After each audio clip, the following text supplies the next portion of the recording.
What if I told you that the most powerful shift in global politics isn't happening in Washington, Brussels, or Tokyo, but in Johannesburg, Riyadh, and Beijing? A new alliance is forming, quietly but with force. One that's challenging the US dollar, redrawing trade routes, and rewriting the rules of globalization. It's called BRICS Plus, and it could reshape everything. This is not the world order that you grew up with. Hey there, before we dive in, tap that like button if you're into global power shifts and geopolitics made simple.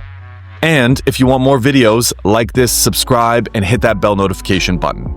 All right, let's talk BRICS Plus. Back in 2001, a Goldman Sachs economist coined the term BRIC for Brazil, Russia, India, and China.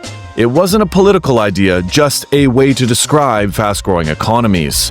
But in 2006, something changed. The four countries started holding summits. By 2010, South Africa joined, and BRICS became a thing. Not a club, not a military alliance, but a political message.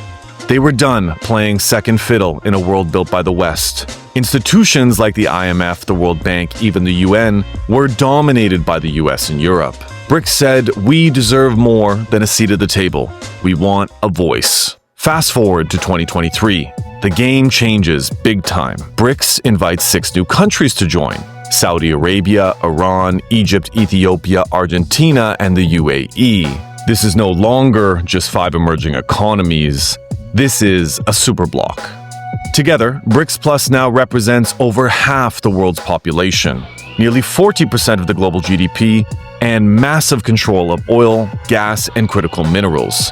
This isn't just cooperation anymore, it's counterbalance.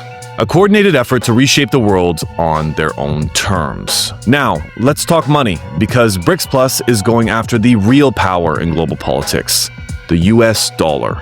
In 2024, they launched BRICS Pay, a new system for making payments across countries using local currencies. No dollar, no SWIFT, no permission needed. They're also exploring a shared digital currency, possibly backed by a basket of commodities like gold or oil. Why? Because the dollar isn't just a currency, it's leverage. Control the dollar and you control global trade, sanctions, debt, and development. BRICS Plus isn't trying to kill the dollar, they're building an escape route. And for countries like Russia, Iran, or Venezuela, it's more than symbolic, it's survival. In 2025, Brazil took the lead of BRICS and brought a new tone. Under President Lula da Silva, the bloc pushed hard for climate justice. Not just climate action, but justice. They proposed a BRICS climate bank to fund solar, wind, and water infrastructure across the global south, but on their own terms, not the West's. Why should Europe or the US dictate how Africa goes green? Why should climate money come with strings? BRICS Plus says, we'll build a greener world with equity, with jobs, and with dignity. Let's talk power, literal power. I mean, with Saudi Arabia, Russia, Iran, and the UAE now in BRICS Plus, this bloc controls a huge slice of the world's oil and gas. But that's not all. They also hold the keys to the green economy. With critical minerals like lithium, cobalt, and rare earth metals, the thing you need for electric cars, solar panels, smartphones. Some experts are calling it the next OPEC Plus, but for everything, not just oil. If BRICS Plus controls the inputs to the global economy, they control the future. Now, here's where things get really serious. BRICS Plus isn't just trying to participate in the global system, they're trying to build a new one. A new development bank offering loans without IMF-style conditions. A BRICS credit rating agency to compete with Moody's and S&P, and a global South Tech fund to invest in AI, cloud infrastructure, and satellites.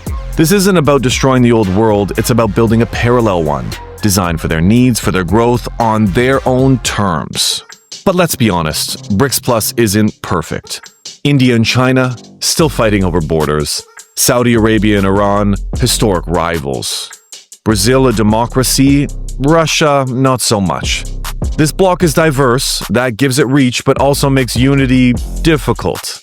Not everyone wants the same future. Not everyone agrees on how far or fast they should be going. But they're still at the table, and they're still partners, and that's what matters. And guess what? Everyone wants in.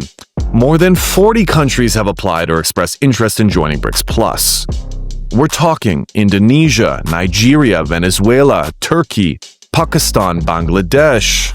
Why? Because countries are tired of choosing between China and the US. They want a third option, a more balanced system, a voice in shaping the rules. But with growth comes growing pains.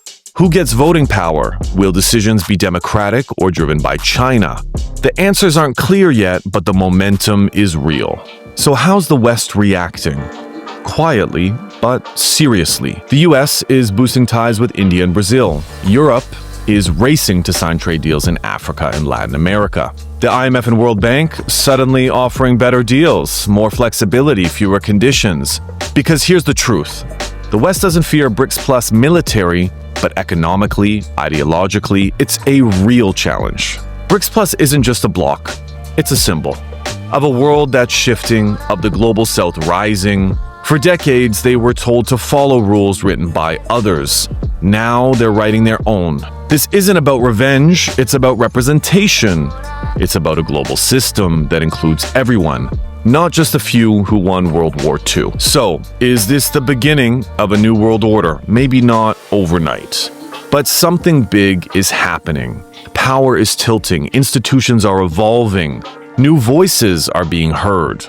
The 21st century won't be run from one capital, it'll be shaped in New Delhi, debated in Brasilia, financed in Shanghai, and powered by Riyadh. The BRICS Plus era is not coming, it's already here. If this breakdown helped you see the world differently, give a thumbs up, leave a comment. Do you think BRICS Plus is a real alternative or just political theater? And don't forget to subscribe for more insights on global power and the new geopolitics. Until next time, stay curious and stay sharp.